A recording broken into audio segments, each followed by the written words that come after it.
የስልጤ ማህበረሰብ ራስን በራስ የማስተዳደር ድሉን ተጨባጭ ለውጥ ለማስመዝገብ እንደተጠቀመበት የማዕከላዊ ኢትዮጵያ ክልል ርዕሰ መስተዳድር ዶክተር እንዳሻው ጣሰው ገለጹ። የስልጤ ብሔረሰብ ራስን በራስ ማስተዳደር የጀመረበትን 24ኛ ዓመት በዓል በወራቤ ከተማ በተለያዩ ዝግጅቶች ተከብሯል። አስረሳ ወጌሼ ዝርዝሩን አሰናድቷል። የስልጤ ብሔረሰብ ራስን በራስ የማስተዳደር ህገ መንግስታዊ ጥያቄው ምላሽ ያገኘበት 24ኛ ዓመት በዓል የፌዴራልና የክልል ከፍተኛ የመንግስት የሥራ ኃላፊዎች እንዲሁም ጥሪ የተደረገላቸው እንግዶች በተገኙበት በወራቤ ከተማ በተለያዩ ዝግጅቶች ተከብረዋል።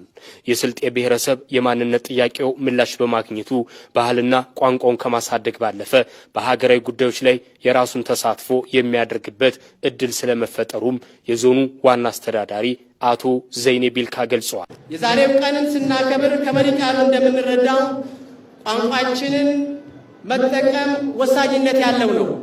በቋንቋ ውስጥ ባህላችን፣ እሴታችን፣ እድገታችን፣ ታሪካችን ያለበት በመሆኑ በተገቢው መንከባከብና መጠቀም ይኖርብናል። የስልጤ ብሔረሰብ በህገ መንግስቱ መሰረት ያገኘውን እድል ራሱን በማልማት በተጨባጭ እንደተጠቀመበትም የማዕከላዊ ኢትዮጵያ ክልል ርዕሰ መስተዳደር ዶክተር እንዳሻው ጣሰው ተናግረዋል። የአካባቢውን ጸጋዎች በማስተባበር በኢኮኖሚ በማህበራዊ ልማት መስኮች በከተማና በገጠር መሰረተ ልማት ግንባታና በሌሎች ጉልህ እንቅስቃሴዎች ተደርገዋል። ማሳያ የሚሆኑ በርካታ ተጨባጭ ውጤቶችም ተመዝግበዋል። ኢትዮጵያውያን ህብረ ብሔራዊ አንድነታችንን በማጠናከር ጠንካራ ሀገር ለመገንባት አሰባሳቢ ትርክቶችን ማጉላት እንደሚገባም ርዕሰ መስተዳደሩ ተናግረዋል። ልዩነቶችን ብቻ የሚያገለግሉ ነጠላ ፍላጎት የወለዳቸው ነጠላ ትርክቶችን በመታገል በማረም በጋራ እውነቶችና በጋራ እሴቶች ላይ የተመሰረተ አስተሳሳሪ አገራዊ ገዢ ትርክት ለመገንባት ጠንካራ ሀገር ግንባታ በጋራ መትጋት ያሻል።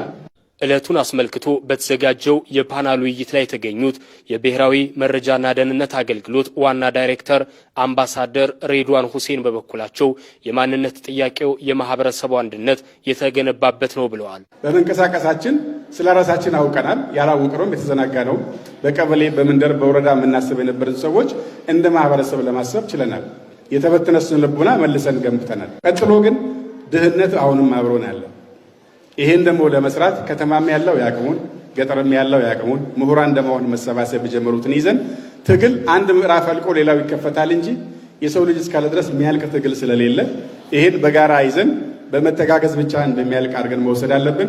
የበዓሉ ተሳታፊዎችም ራስን በራስ የማስተዳደር እድሉን የህዝቡን ጥያቄዎች ለመመለስ መጠቀም እንደሚገባ ገልጸዋል። በውጭም ያለው አገር ውስጥም ያለው የስልጤ ማህበረሰብ ይሄን እድል ተጠቅሞ በተለይ ልማት ያልደረሰባቸውን አካባቢዎች ይሄን እድል ተጠቅሞ እንዲያለማ በዚህ አጋጣሚ መልእክቴን ማስተላለፍ ፈልጋለሁ። ይህንን የተጀመረውን የልማት ስራ አጠናክሮ ምሁር በምሁርነቱ ባለሀብቱም አሁን የጀመረውን አስቀጥሎ በጥሩ ሁኔታ በቀጣይ ማህበረሰቡ የተለያየ የልማት ስራዎችን መስራት አለበት። በበዓሉ ላይ የብሔረሰቡን ባህልና ታሪክ የሚያሳይ የባህል አውደ ርዕይም ተከፍቷል።